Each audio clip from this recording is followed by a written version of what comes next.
Halo semuanya, balik lagi bareng aku Husnul Huluko dari Suara Sekolah, di mana suara pelajar jadi pusat perhatian.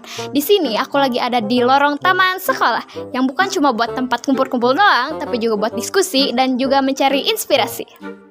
Biasanya kalau kita ngomongin tentang perjuangan, yang kita ingat itu cuma para tentara dan tokoh-tokoh besar.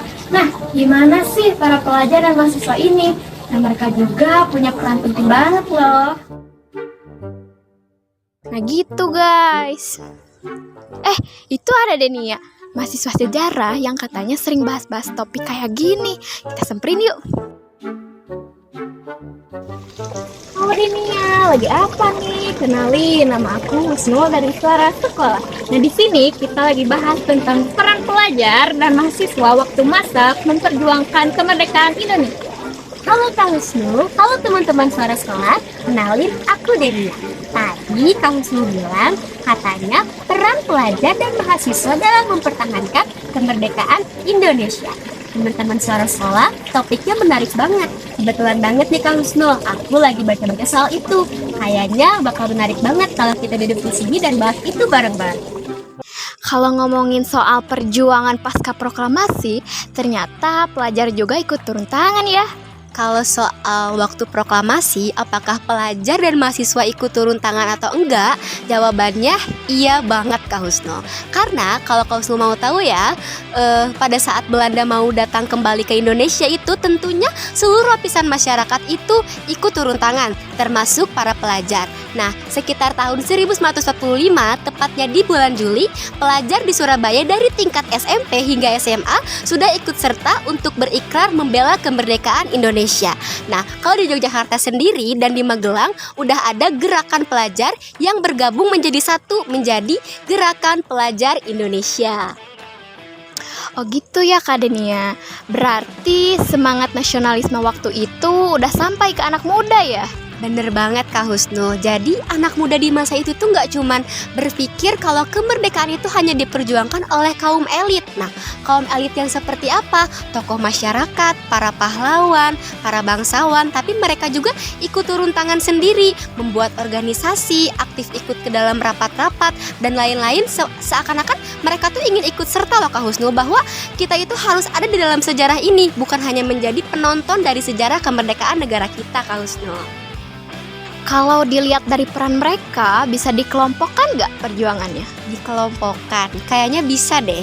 Yang pertama itu peran moral dan intelektual. Nah, jadi ini tuh seperti apa sih? Jadi kayak kesadaran para pelajar itu sendiri untuk membuat organisasi, untuk ikut serta, untuk mengedukasi juga, dan kayak ingin campur tangan gitu dalam mempertahankan atau memperjuangkan kemerdekaan dari negara mereka sendiri. Nah, yang kedua itu ada peran militer. Tentu aja dong kalau kita ngebahas soal perjuangan ya Kak Husnul, kita gak luput dari yang namanya militer atau Tentara Negara Republik Indonesia. Nah, waktu pusat pemerintahan itu pindah ke Yogyakarta kalau gak salah. Nah, di situ cikal bakal terbentuknya MPP ya Kak Husnul, atau yang sekarang itu disebutnya Tentara Pelajar Kak Husnul, seperti itu.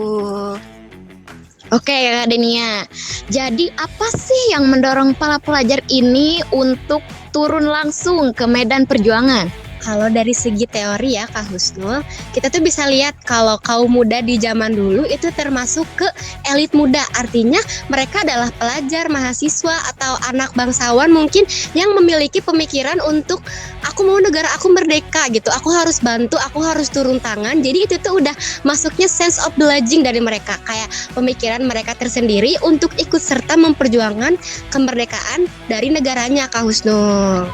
Menarik ya, berarti pelajar itu bukan sekedar simbol doang, tapi benar-benar terjun langsung.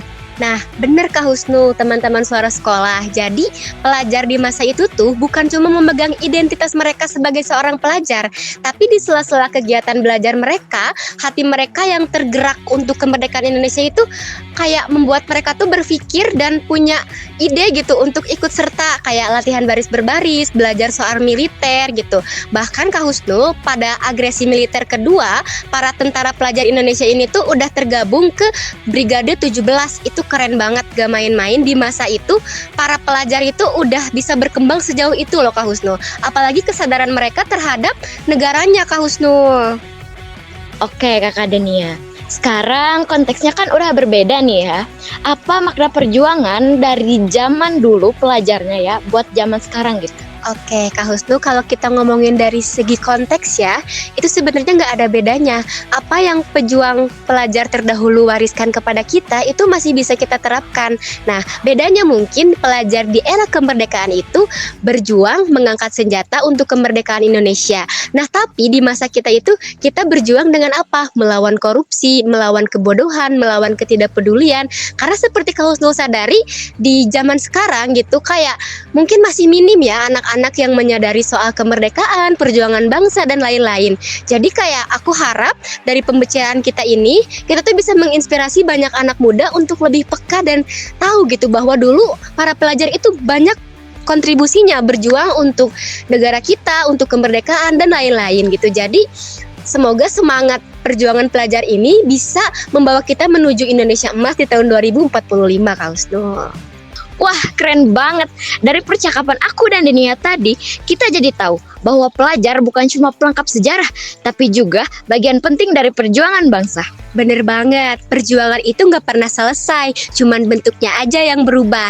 Jadi kita pelajar masa kini harus terus jadi agen perubahan.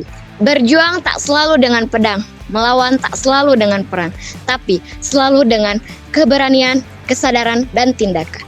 Karena suara pelajar yang berani menyuarakan diri, maka suara pelajar itu adalah suara perjuangan.